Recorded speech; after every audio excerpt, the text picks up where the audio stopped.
इस सेशन में हम लेयर्स पैनल के अंतर्गत दी गई अगली कमांड की जानकारी लेंगे। यहाँ यदि आप लेयर्स फ्लाईआउट पे क्लिक करें तो आपके पास नीचे की तरफ अगली जो कमांड है चेंज टू करंट लेयर के रूप में उपलब्ध है। Change to current layer important command हो जाती है जब हमें कुछ अगर ड्रॉ करते हैं और उसे हम चाहते हैं करंट लेयर से उसे मैच किया जा सके। तो आइए देखते हैं किस प्रकार से इसे किया जा सकता है।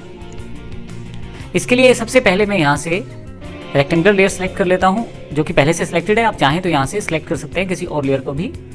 और यहाँ पे मैं एक सर्कल ड्रॉ करने की कोशिश करता हूँ जो कि मेरे पास पिंक कलर में होगा। राइट क्लिक करके यहीं से मैं रिपीट सर्कल कर लेता हूँ। अब अगर इनको मैं चाहता हूँ करंट लेयर के अकॉर्डिंग कन्वर्ट करना, तो सबसे पहले मैं उस लेयर पे जाऊँगा जो लेयर मुझे करंट बनानी है। अब जैसे मेरे पास बाकी जो सर्कल है वो ग्रीनिश कलर में है, मैं चाहूँगा कि ये सर्कल भी ग्रीनिश कलर में अर्थात ग्रीन कलर में मेरे पास अवेलेबल हो। इसके लिए सबसे पहले मैं यहाँ पे क्लिक करूंगा लेयर्स पे और सर्कल वाली लेयर को सिलेक्ट कर लूंगा। अब मेरे पास जो करंट लेयर है वो सर्कल लेयर है। अब मुझे इन दोनों सर्कल्स को करंट लेयर अर्थात सर्कल लेयर पर लेकर आना है। हालांकि ये अलग या गलत लेयर पे मेरे से ड्रॉ हो चुके हैं जो कि रेक्टेंगुलर लेयर थी मेरे पास।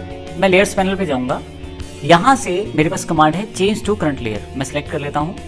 अब जिन ऑब्जेक्ट को मैं करंट लेयर पे लाना चाहता हूँ, जैसे कि इन दोनों ऑब्जेक्ट्स को मैं चाहता हूँ सर्कल लेयर पे लेके आना, सबसे पहले मैं सर्कल लेयर को करंट लेयर बना लूंगा ताकि उसको मैं प्रयोग कर पाऊँ। अब मुझे सिर्फ क्लिक करना है और एंटर करना है। ये सर्कल मेरे पास करंट लेयर पे अवेलेबल हो गया है। फिर से मुझे यहाँ से चेंज टू करंट लेयर को सिलेक्ट करना है और यहाँ पे मुझे इस ऑब्जेक्ट को एंटर करना है सिलेक्ट करके। अब देखेंगे सभी सर्कल्स जो है वो ग्रीन कलर के हो चुके हैं। अब यदि मैं यहाँ से यदि मैं रेक्टेंगुलर लेयर को ऑफ कर दूं तो आप देखेंगे कि ये सभी सर्कल फिर से दिखाई दे रहे हैं क्योंकि ये इस वक्त सर्कल लेयर पर आ चुके हैं। मैं यहाँ से अगर इसे ऑफ करूँ जो कि करंट लेयर भी है तो आप देखेंगे कि सभी सर्कल उस करंट लेयर से जा चुके हैं। तो इस तरह से आप आसानी से ये कार्य कर सकते हैं। मैं यहाँ से प्रीवियस कमांड का प्रयोग कर लेता हूँ इन सभी ऑप्शंस को एनेबल करने के लिए या वापस लाने के लिए। तो इस प्रकार से हम चेंज टू करंट लेयर का प्रयोग कर सकते हैं। दो तरह से इसका प्रयोग किया जा सकता है।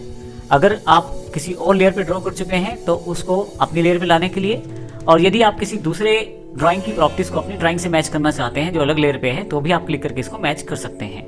धन्यवाद।